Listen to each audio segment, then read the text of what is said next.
1 Culture Média. 9h, 11h. Philippe Vandel. Bonjour François Chandernagor. Bonjour Philippe Vandel. Content de vous recevoir ici à ce micro. Vous êtes écrivaine. Vous dites comment ?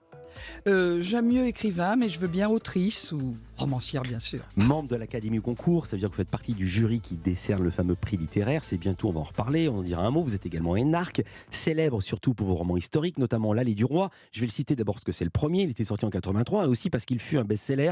1 million d'exemplaires vendus en France, traduit en 15 langues, dont l'anglais, ce qui est assez rare. Oui, c'est très rare. Et votre actualité, c'est ce nouveau roman, Le Jardin de Cendres, c'est chez Albin Michel, fresque historique et érudite, qui raconte la vie de Sélénée. Qui est-elle ? C'est la fille de Cléopâtre. C'est le 4e tome d'une saga, après Les Enfants d'Alexandrie, Les Dames de Rome et L'Homme de Césarée. Alors je vais commencer par le commencement. Vous racontez donc la vie de Sélénée, la fille de Cléopâtre.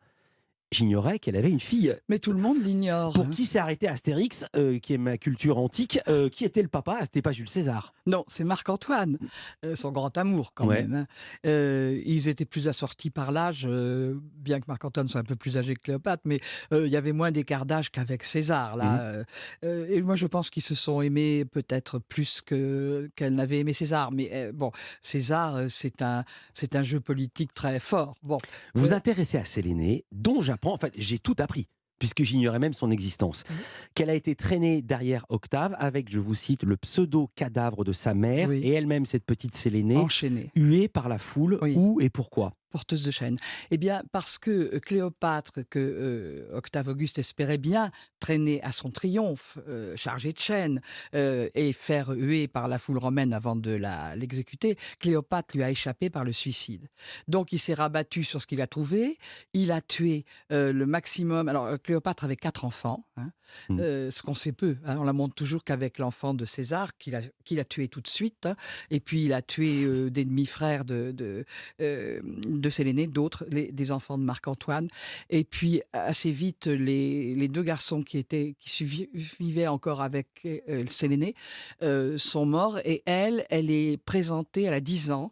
Elle a été élevée comme une petite princesse d'Égypte jusque-là. Et elle adore Isis, etc. Bon, elle est complètement... elle parle la langue égyptienne, bien sûr le grec aussi. Et le latin, puisqu'elle a été... Le elle a latin passé l'enfance à Rome. plus tard. Elle Pardon. a appris le latin lorsqu'elle a été Attendez, je vous prisonnière. interromps plus, parce que c'est tellement touffu, si je vous interromps, on n'arrivera jamais au fait. Non, Je vous mais redonne la elle parole. a appris le latin quand elle a été prisonnière à Rome. Donc, Voilà. elle a 10 ans quand on l'exhibe comme ça, qu'elle reçoit toutes les injures, les œufs pourris, les trucs. Et par chance, elle va être recueillie, cette petite prisonnière, par une sœur d'Octave Auguste qui va l'élever bien, avec ses propres enfants, qui sont en fait, elle va découvrir qu'elle a 2 demi-sœurs à Rome. Parce que Marc-Antoine a été marié 3 fois. Mais Et là, donc, je vous interromps pour dire qu'on est qu'aux prémices, parce que l'histoire est encore plus longue que ça, puisqu'elle va devenir reine. elle devient reine, oui. Reine de Maurétanie. C'est où la Maurétanie ? Ça Alors, correspond à quel pays actuel ? Pas du tout à la Mauritanie, pas du tout, mais ça correspond au Maroc et à l'Algérie. C'est un roi donc assez puissant, parce que le royaume est à la fois très grand et très riche. C'est un roman absolument impossible à résumer. Normalement, je le fais, je dis racontez-moi l'histoire, mais là, c'est pas possible. J'ai essayé moi-même, j'ai pas réussi. Pour tout vous dire, je vous fais un compliment. Chaque chapitre pourrait donner matière à écrire en histoire par un romancier paresseux. Et si on prend 50 pages, c'est déjà un roman. C'est aussi un roman russe. Il y a des personnages partout. Ah oui, c'est la famille impériale romaine, parce qu'elle va être très Non, vite... mais vous-même, dans votre récit, il faut s'accrocher. On est chez Tolstoï.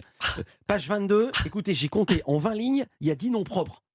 On ne sait plus qui est qui. Oui, attendez. Alors d'abord, on a lu les précédents en général, Ouais. et puis d'autre part, même si on les a pas lus, j'ai fait à la fin un dictionnaire des personnages. Hein, Ah oui, parce pour que qu'on sinon s'y on s'y retrouve. retrouve. Ouais. D'autant plus que chez les Romains, ce qui est terrible, c'est que les femmes n'avaient pas de prénom et qu'elles portaient toutes le nom du père. Alors j'ai retrouvé ça, c'est dans une toute petite note en bas de page que vous avez écrite, Oui. j'ai lu ça. Donc vous dites, chez les hommes, il y avait 18 prénoms Oui, pour les pas garçons, plus, et certains n'étaient jamais donnés. C'était toujours les mêmes qu'on pas de donnait. prénoms pour les filles. Non. Et comment on fait quand il y a 4 sœurs dans la Eh même ben famille voilà. Alors, comment c'était on le fait problème. On donnait des surnoms. Quelquefois, on les connaît, quelquefois, on les connaît pas. Quand on les connaissait pas, je les ai inventés. Parce que sans ça, les gens s'y retrouvent pas Mais du comment tout. des surnoms, la grande, la petite, la Oui, c'est grosse, la ça, c'est maigre ce genre-là, la grande, la petite, la belle, voilà, des surnoms gentils parfois.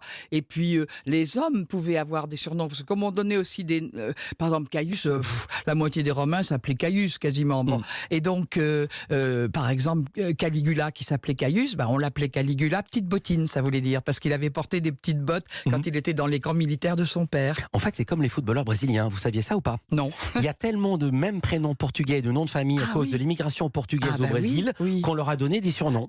Donc Neymar Junior, Jairzinho, voilà. Socrates, parce que Socrates s'appelait comme ça parce qu'il était médecin. Donc c'était hommage à Socrate. Mais en fait, il devait s'appeler Da Silva ou un nom comme alors ça. je savais pas du tout. Voilà. Mais Brésil, là, on est Grèce obligé. antique, À Rome, on est obligé. Et quand je ne le connaissais pas, qu'on ne connaît pas, le surnom, je l'ai inventé parce que sinon, on s'y retrouve pas. Alors, je dois dire que François Chandernagor a inventé très très peu de choses. Il y a une documentation d'une précision extrême. Et vous allez me dire si ceci est vrai. Est-il vrai que l'empereur Auguste a inventé la douche? On marque une pause. Culture Média continue.